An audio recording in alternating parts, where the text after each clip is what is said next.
es Dios por los siglos de los siglos.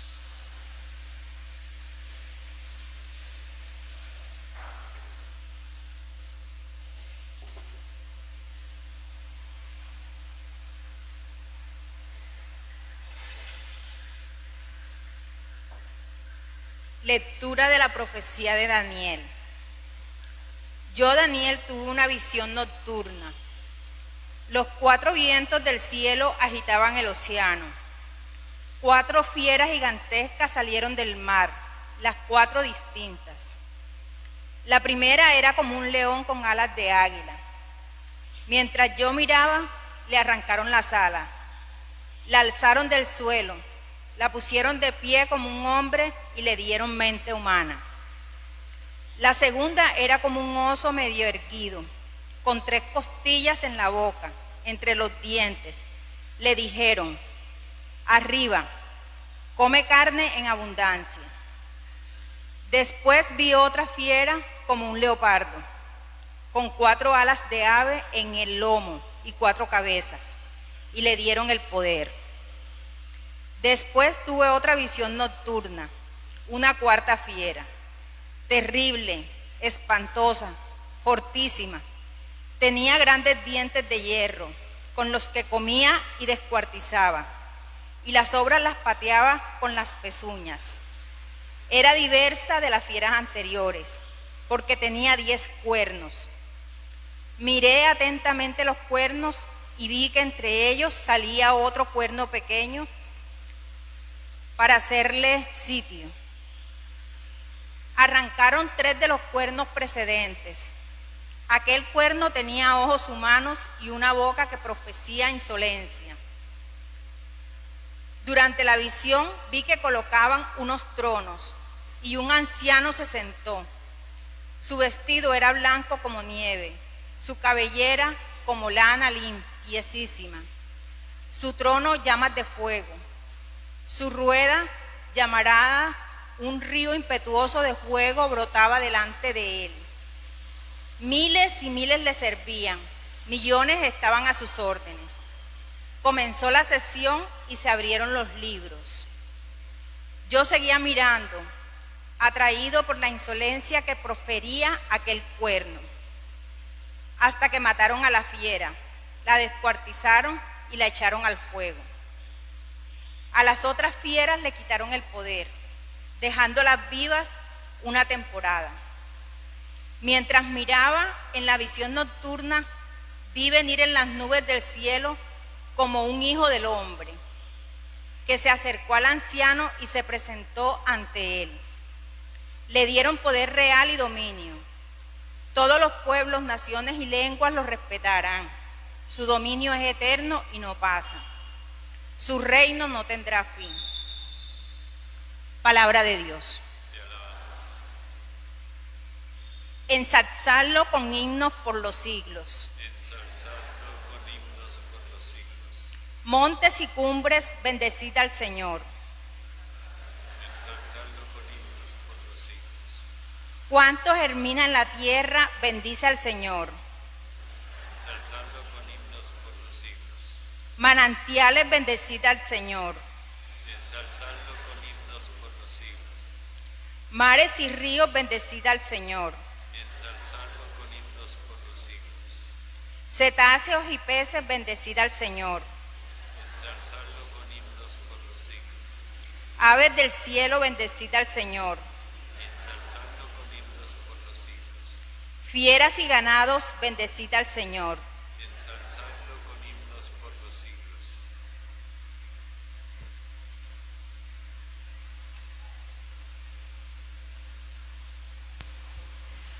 Aleluya, aleluya, aleluya, aleluya, aleluya, aleluya, aleluya. Aleluya. El Señor esté con ustedes. y con tu espíritu. Lectura del Santo Evangelio según San Lucas. Gloria a ti, Señor. En aquel tiempo expuso Jesús una parábola a sus discípulos.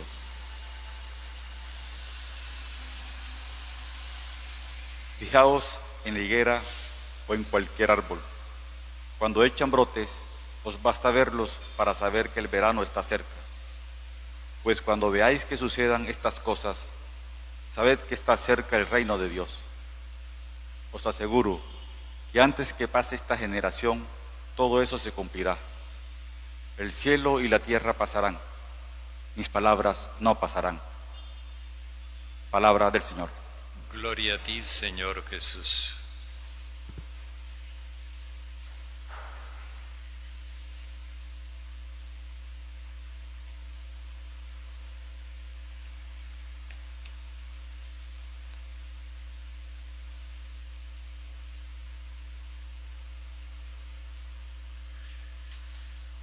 La presentación tremendista que hacen a veces de estas palabras de Jesús lleva a mucha gente a sentir como miedo cuando escucha estas profecías. Y hay personas que me han dicho que no leen el libro del Apocalipsis porque les da miedo. Si Dios quiere, el año entrante lo vamos a leer juntos para que vean que es todo lo contrario. Bueno, en el Evangelio de Lucas hemos escuchado varias veces que Jesús nos habla del cielo y la tierra. ¿Recuerdan en el capítulo 12 cuando decía: hipócritas, les decía a los fariseos, ustedes saben interpretar el aspecto de la tierra y del cielo y no saben interpretar la historia?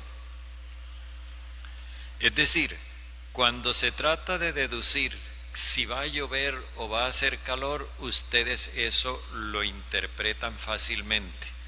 Pero cuando se trata de interpretar las cosas que los comprometen para decidirse a optar por el reino de Dios, ahí sí no entienden, no saben, no conocen.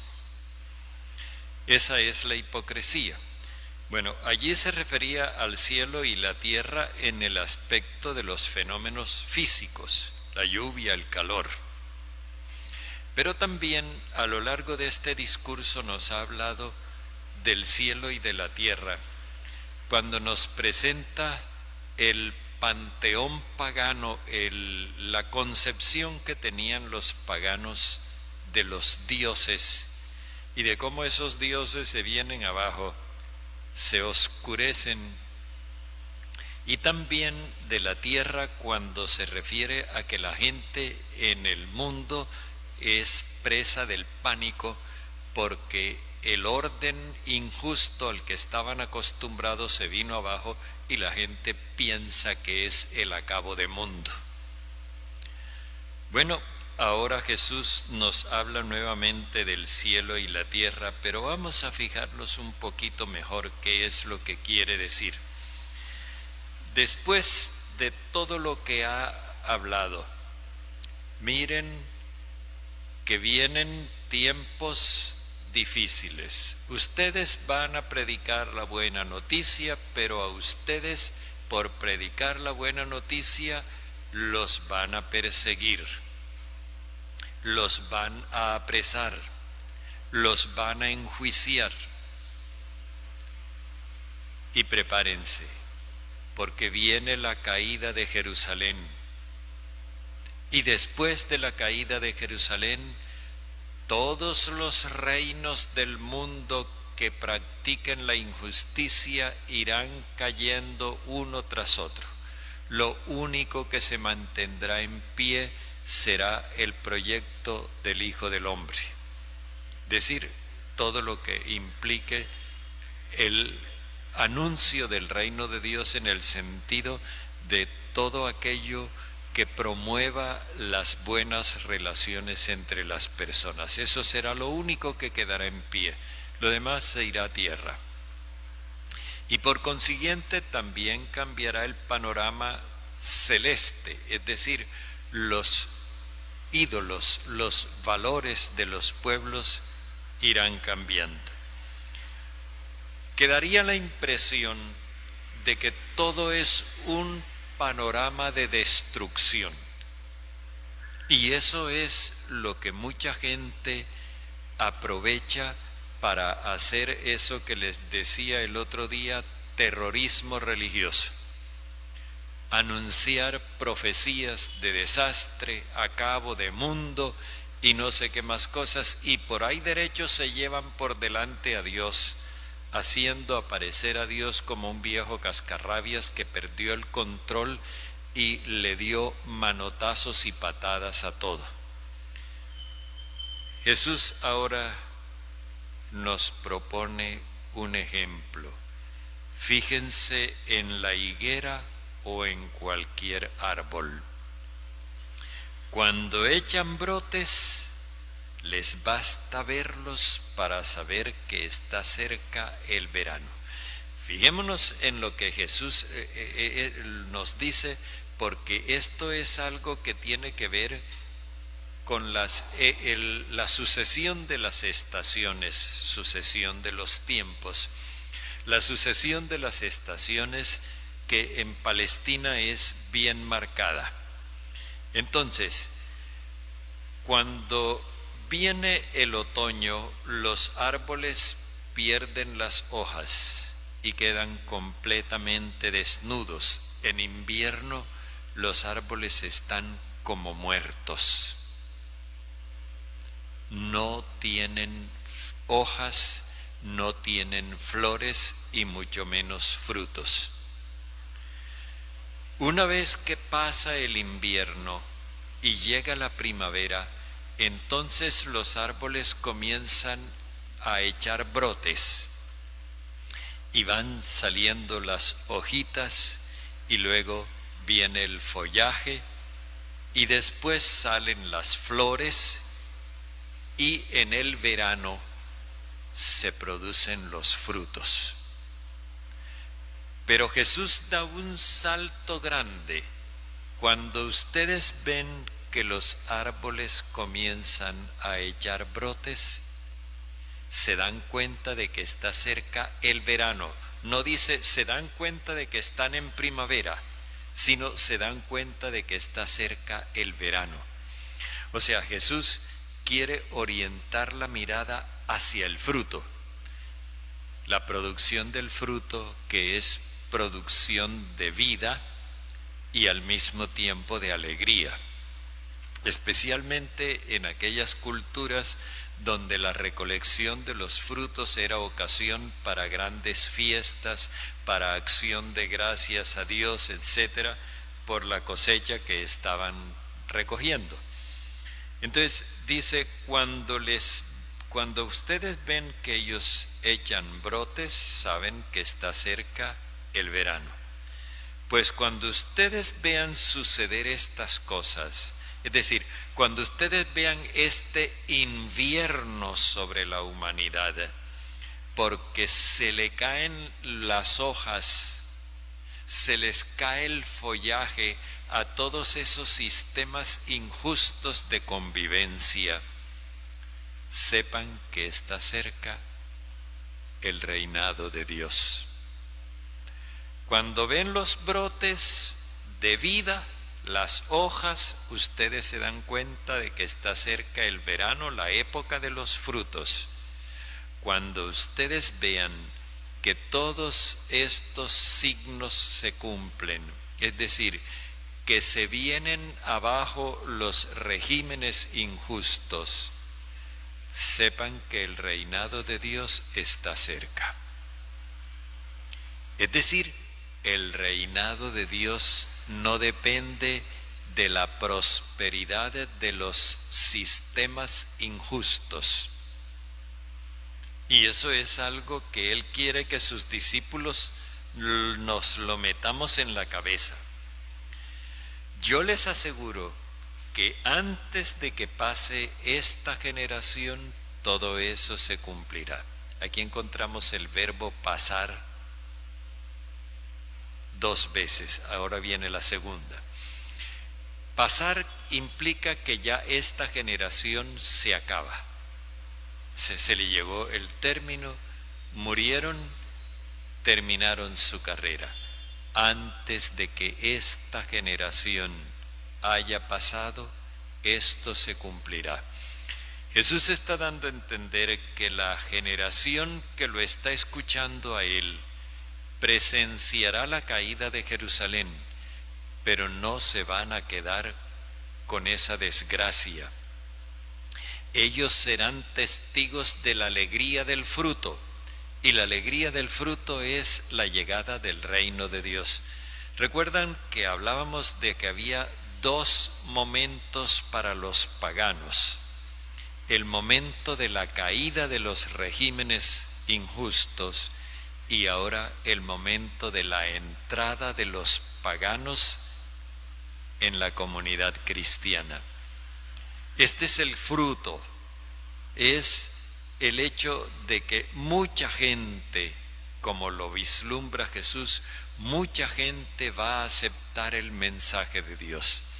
Si hubo algunos que combatieron el mensaje de Dios, si hubo algunos que se opusieron e incluso rompieron los lazos de amor más grandes, el padre, los hijos, los amigos, los parientes, y traicionaron y condenaron a muerte a sus propios cercanos. También habrá muchos lejanos que al escuchar el mensaje del reino de Dios, el mensaje del amor universal, se abrirán y entrarán en la comunidad de Jesús.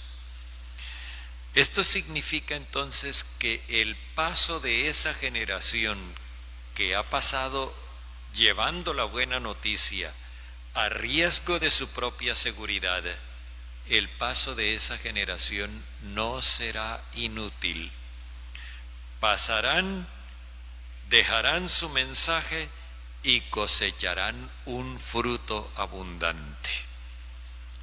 Eso es lo primero. Luego dice: el cielo y la tierra pasarán, mis palabras no pasarán.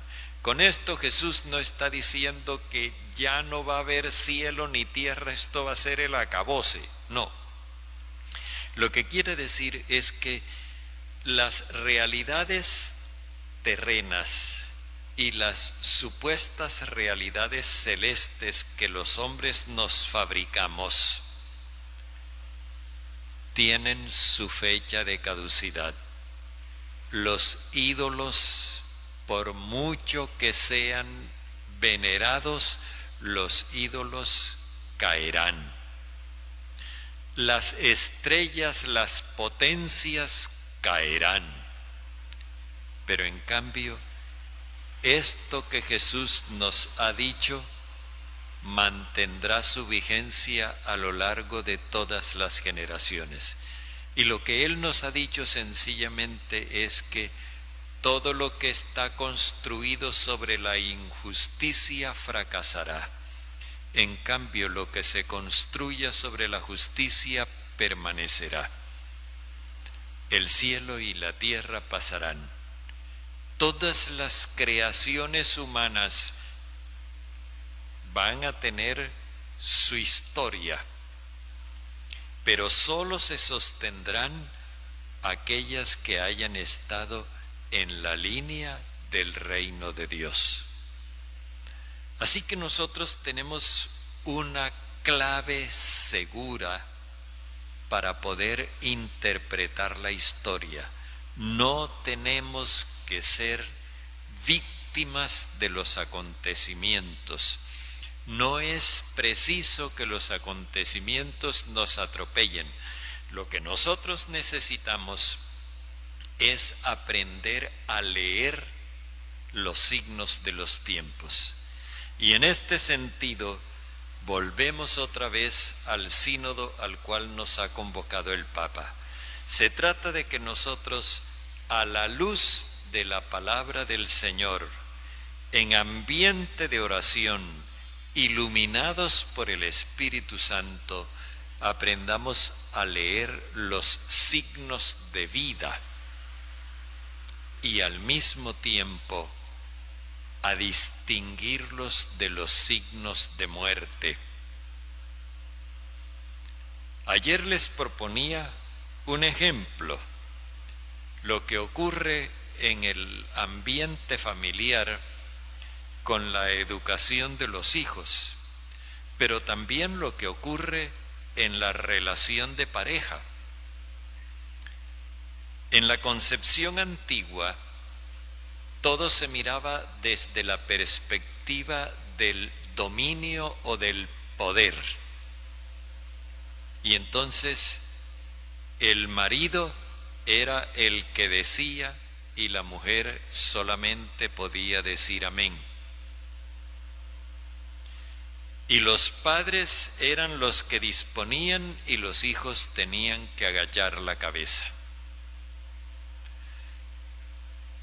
Ahora nos encontramos con una realidad, y es que se afirma la igualdad de los dos miembros de la pareja. Y nosotros tenemos que aprender a discernir. Esta afirmación de la igualdad de varón y mujer está en contra de la palabra de Dios o en consonancia con la palabra de Dios. La afirmación de la igualdad de marido y mujer, igual dignidad, iguales derechos, iguales responsabilidades, ¿eso contradice la palabra de Dios o por el contrario está de acuerdo con la palabra de Dios? Si nosotros nos dejamos guiar por el Espíritu Santo, por el amor universal de Dios, entonces vamos a determinar que eso está de acuerdo con la palabra de Dios. Por consiguiente, es algo que necesitamos acoger, darle la bienvenida. Qué bueno que eso sea así. Al fin nos estamos poniendo de acuerdo con Dios. Lo mismo sucede con la educación de los hijos. Lo que decíamos, antes a uno bastaba con que le abrieran los ojos y uno enseguida se achiquitaba y obedecía. Pero ahora se le pueden salir a uno los ojos y los hijos no se amilanan. ¿Es que los hijos de ahora son malos y los de antes éramos buenos? No seamos ingenuos. Lo que pasa es que ahora han cambiado las cosas y el sistema de educación no se basa en el miedo. El sistema se basa en la convicción. Porque ahora lo que importa no es la represión, sino la educación para ser libre. Y entonces la verdadera capacidad educativa de los padres de familia consiste no en su posibilidad de reprimir a los hijos y hacer que les tengan miedo, sino en su capacidad de convencerlos para transmitirles los valores de una manera persuasiva, convincente, de forma que ellos se los apropien libremente. Y así eso es más duradero. Es cuestión de que nosotros aprendamos a discernir, porque cuando educamos a los hijos para que aprendan a ser libres, estamos cumpliendo la promesa de Dios. El primer componente de la promesa de Dios es la libertad. Y cuando la persona tiene mayor libertad, entonces tiene mejores posibilidades de vivir una vida más digna. Es cuestión de que nosotros nos habituemos a discernir para poder aprender a pensar como Dios. Pero el Señor Jesucristo no nos está mirando como espectador de brazos cruzados a ver cómo se defienden y cómo se equivoquen les doy.